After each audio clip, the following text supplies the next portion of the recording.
evening, and thank you for joining us. I'm Tish Pendergast. And I'm Crystal Cisco. Coming up on this 9th edition of UCP News, Lots and lots of ice cream. the 2012 Case for Inclusion will tell you where our state of Maine ranks. And you have a chance to make a global impact, and we'll tell you how.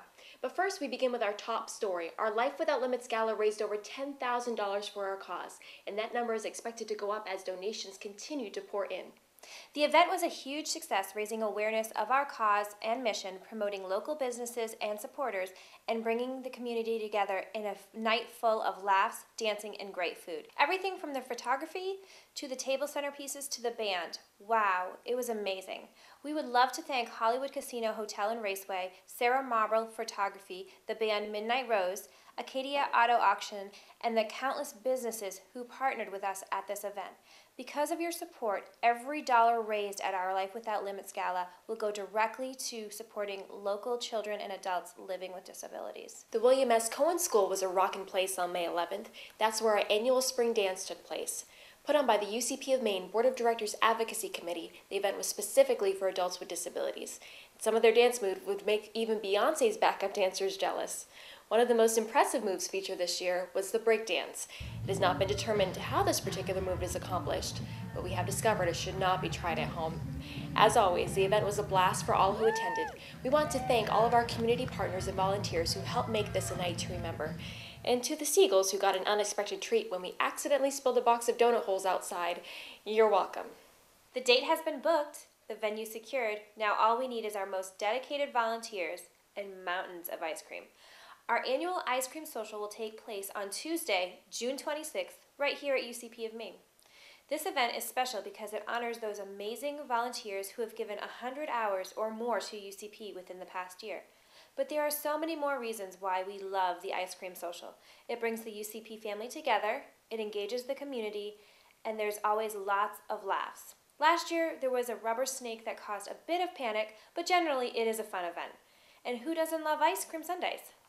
That's just a bonus. As always, thank you to our dedicated volunteers. Without you, we would not be able to sustain our very important mission of improving the lives of people with disabilities. And to be sure to tune in to our next UCP News broadcast when we will actually name those very special volunteers. UCP softball is in full swing. Game 1 kicked off with an ambulance transport, which comes as no surprise after our numerous injuries last year. But something that did come as a surprise, Game 1 also featured a win. Yes, you heard that right, a win. Down 11-6 going into the last inning, the UCP Believers scored 6 runs, astonishing the competition and taking the win. How this was accomplished, we have no idea. Games are scheduled every Wednesday night at Union Street Fields in Bangor. We could always use more cheerleaders to boost our team spirit. Hint, hint.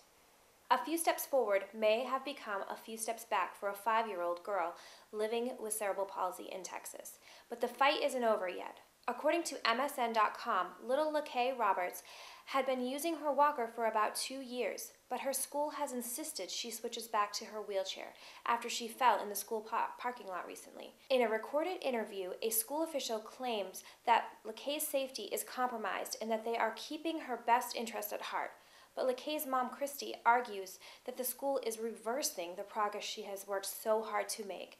The interview is available for viewing on www.youtube.com. Just put LaKay Roberts in the search box. The video also highlights some of the successes LaKay has achieved. We will bring more updates on this heart-wrenching story as they become available. Some lawmakers are pushing for better support of kids with disabilities in the classroom. A bill recently introduced to Congress would accomplish that. According to DisabilityScoop.com, the proposed bill would establish a 5-year federal grant program to allow schools to train their staff to best support students with autism. The hope is that this enhanced training could lead to better integration for students with disabilities and a better quality of life. Now, this bill is still in the preliminary stages. It is unclear whether or not it will pass. And a valuable resource in the world of disabilities.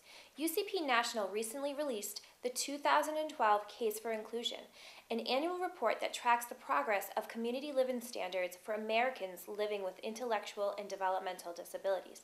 The report ranks all 50 states and the District of Columbia in progress and failures in support and services. It is designed to raise awareness of our needs and show where we have room for improvement. Our very own state of Maine ranked right in the middle.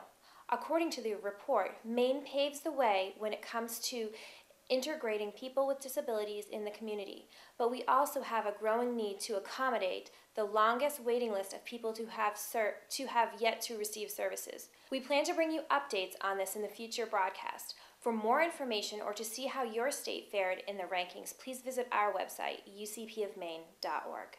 And a means for raising awareness at a global level, the first ever World CP Day will take place on Tuesday, September 4th, CP standing for cerebral palsy, of course. The inaugural holiday is expected to bring together about 17 million individuals who are living with CP to promote inclusion and knowledge about CP. The goal is to raise greater support and increase funding for research about this growing need, which incidentally is the largest cause of physical disabilities in children. Now, in conjunction with World CP Day, the World CP Challenge will also be launched. This 4-week team activity will bring communities together to raise funds while promoting a healthy lifestyle. UCP of Maine plans to jump headfirst into this exciting opportunity. We will have much more information on how you can become involved as we get closer to September. Now, in the meantime, a website will be launched later this month, www.worldcpday.com. Once that site is up, we'll post that link on our website, ucpofmaine.org. Hundreds of UCP affiliates, partners, and allies recently came together for a common cause. It was all for the UCP National Conference, which took place in Washington, D.C. The conference focused on transitioning into a new approach to serve people with disabilities, exploring new thinking, research, and much more, all to create a better tomorrow for those people living with disabilities. And our very own Tish Pendergast was there, and look what she brought back! That's right. The Ritter Legacy Award honors a UCP affiliate that has produced exemplary communications that increase public awareness about people we serve, our programs and services, and the national UCP brand. And our very own UCP News was the proud recipient of this award, and we are very honored to now be nationally acclaimed. Yeah, it's very exciting. So, as always, if you would like to donate to our cause, check out ucpofmaine.org and click on the donate button. And be sure to check out our Facebook page, facebook.com/UCPofMaine, and our Twitter page, twitter.com/UCPofMaine. Thanks for joining us. See you next time.